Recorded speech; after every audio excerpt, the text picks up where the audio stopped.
Okay, now it's time to look at the shirt holster. We're actually going to look at two different variations of the shirt holster. I define a shirt holster as any sort of holster that's designed to be worn under a completely tucked in shirt. Here are the two holsters that we're going to be looking at. Number one, this is a mesh fabric tank top garment. The fabric itself is not very stretchy. There are two holster panels securely sewn into either armpit. Like all of the shirt holsters that we'll be looking at, this one is not designed for efficient reholstering. It's pretty much a two-handed and two-eye operation getting your gun back into this thing without shooting yourself. Number two, this holster is made of a very stretchy polypropylene material. It has a more traditional t-shirt type cut and has a holster panel sewn into the weak side of the armpit over here and an extra magazine panel sewn into the strong side of the armpit. The primary benefit of this type of holster is that it provides for very deep concealment. As long as you're wearing a somewhat loose-fitting and dark-colored shirt over either of these holsters, it is practically impossible to detect that a person is carrying without giving them a hug. Of course, there is a downside to this. Getting at your gun can be very slow. If you're wearing a button-down shirt, you'll have to unbutton at least 2 or 3 buttons to gain access to the gun holstered underneath your armpit. If you're wearing a polo shirt or a t-shirt, you'll have to untuck it and then lift it up pretty high in order to gain access. Of course, the old saying still applies, better to have a gun with difficult access than no gun at all. Okay, I think the first thing you'll notice is that this shirt fits awfully tight. Now you'll want a shirt holster to fit as tight as possible. The tighter the fit, the less your gun is going to be moving around. Now the drawback to the tight fit is comfort. If you'll remember from before, I mentioned that the fabric on this shirt holster was not very stretchy.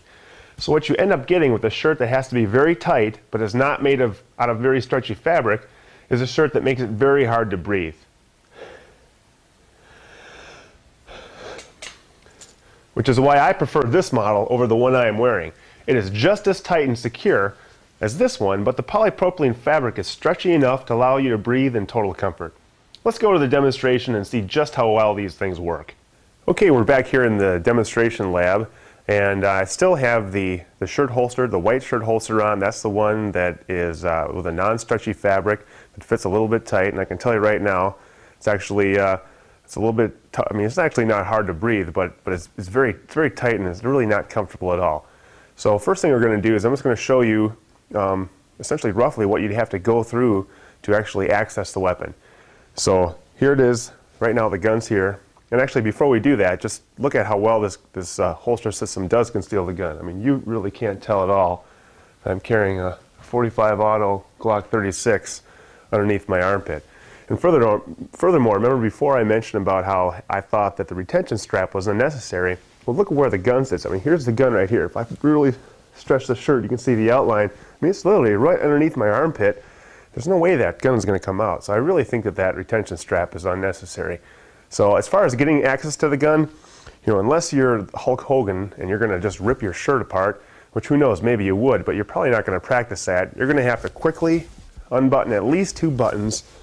Go in here, undo the retention strap, probably lift your arm up high so as not to cover your arm as you draw the weapon, bring it out here, now you're on target. So that certainly is not what I would consider a fast draw. Okay, now I'm going to show you exactly what you're going to have to go through to reholster this weapon.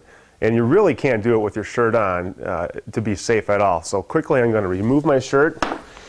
Bear with me here because my microphone is going to have to be adjusted slightly.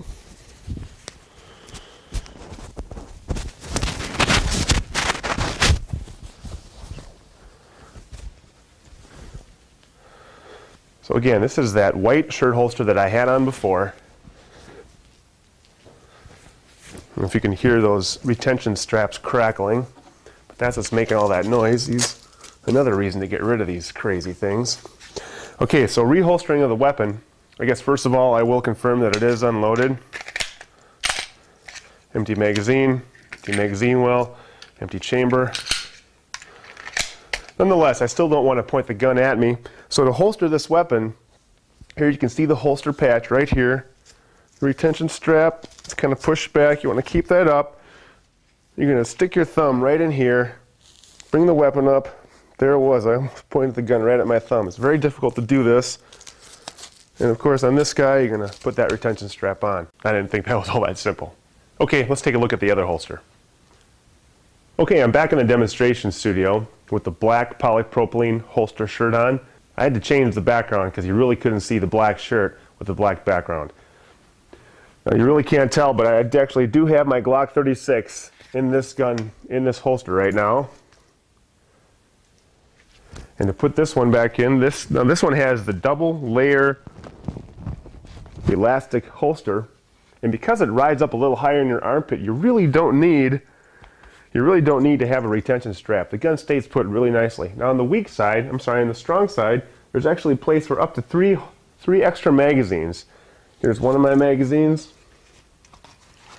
and I just have one in there for now.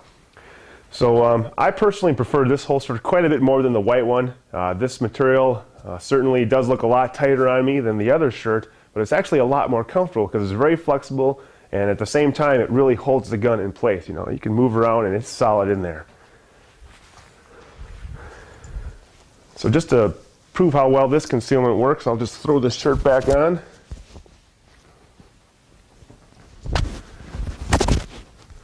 Of course, this shirt also does come in white, so if you're not used to wearing black undershirts, you're okay there. Hopefully this microphone will still work. Okay, so here you go. The black holster t-shirt, which I prefer, I have on right now with a nice loose fitting, somewhat dark color overshirt. This is just your typical Oxford shirt. Of course, this is a concealed carry magazine shirt. And as you can tell, it hides the gun very well, very deep concealment. Of course, it does have the problem of the relatively slow access, but nonetheless, this does provide effective deep concealment.